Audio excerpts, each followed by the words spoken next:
Terima kasih Anda masih bersama kami. Bagi Anda yang baru saja bergabung, kami hadirkan kembali 3 berita utama hari ini.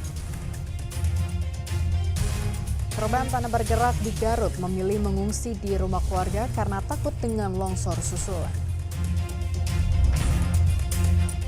Aturan baru pembelian tabung gas LPG 3 kg menuai polemik.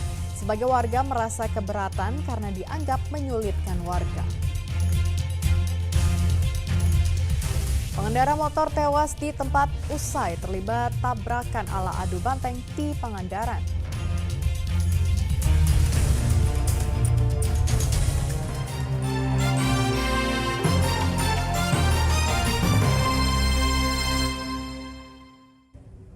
Tabrakan ala adu banteng melibatkan 2 sepeda motor di Kali Pancung, Pangandaran.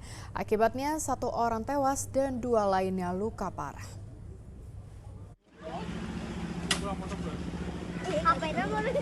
Akibat kerasnya benturan, 3 pengendara sepeda motor tergeletak di jalan.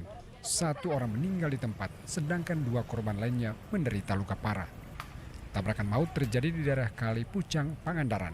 Bermula saat pengendara bernama Ibnu Ridwan melaju kencang dari arah Pangandaran menuju Banjar.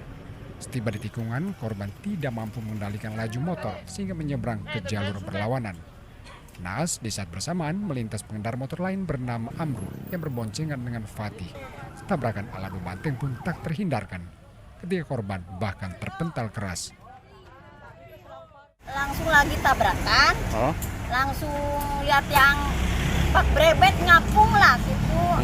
Tapi langsung ke dalam, saya langsung ke rumah, nggak tadi langsung ke rumah gitu. Takut gitu ya? Takut, udah ngedelet. Itu yang terbang itu apa itu? Apanya? Yang terbang itu apa tadi? Itu orangnya yang itu yang ngapung motornya. Apa namanya itu? Kejebret gitu langsung orangnya terbang. ngapung langsung kayaknya kelindes tapi nggak tahu mobil apa.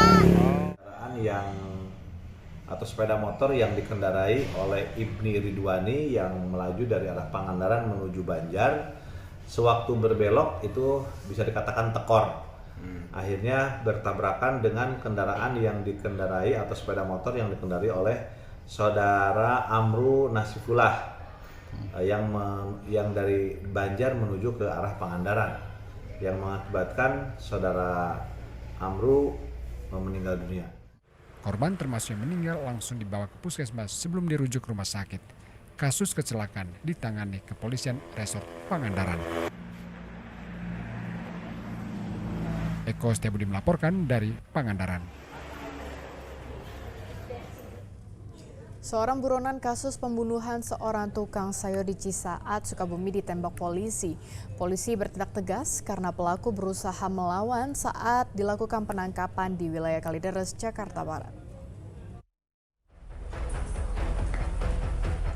Pelaku pembunuhan tukang sayur di Cisaat, Sukabumi ditangkap polisi. Tersangka bernama Ahoy adalah residivis yang buron selama hampir 1 tahun. Ia ditembak di bagian kakinya karena melawan saat dilakukan penangkapan. Selama pelariannya, tersangka berpindah-pindah tempat dari Sukabumi dan Jakarta dengan berprofesi sebagai pekerja serabutan. Petugas Satreskrim Polres Sukabumi Kota yang mulai mengetahui keberadaan tersangka melakukan pengintaian pada Sabtu 1 Juni lalu. Tim Resmo Polres Sukabumi Kota kemudian membekuk tersangka pada hari Minggu. Sebelumnya peristiwa penganiayaan ini terjadi pada 15 Juli 2023. Tersangka bersama seorang pelaku lain yang kini sudah divonis 8 tahun penjara melakukan penganiayaan terhadap pedagang sayur di wilayah Cisaat, Sukabumi. Korban berinisial P tewas akibat dibacok pelaku, sedangkan anaknya berinisial S mengalami luka di bagian tangan. Penganiayaan ini berawal saat tersangka bersenggolan motor dengan korban hingga keduanya terjatuh. Peristiwa itu memicu cekcok dan penganiayaan oleh tersangka kepada korban hingga tewas. Yaitu pada saat kejadian di tanggal 15 Juli, yaitu bahwa korban itu adalah seorang pedagang sayur, ya, dari wilayah atas dari Kadu Dampit. Saat mau berjualan ke pasar, ya, itu berpapasan dengan kedua pelaku, kemudian terjadi senggolan. Pada saat terjadi senggolan, ya, kemudian terjadi cekcok, kemudian korban meminta maaf, ya, malah korban minta maaf kepada pelaku. Namun pelaku dalam kondisi emosi malah mengeluarkan senjata tajam, kemudian melakukan penganiayaan kepada korban. Ya. tersangka akan dijerat dengan pasal berlapis dengan ancaman hukuman lebih dari 15 tahun penjara. Asep Didi melaporkan dari Kota Sukabumi.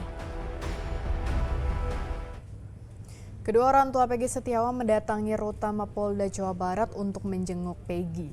Dukungan terhadap Peggy juga diperlihatkan warga dengan menitipkan makanan untuk Peggy.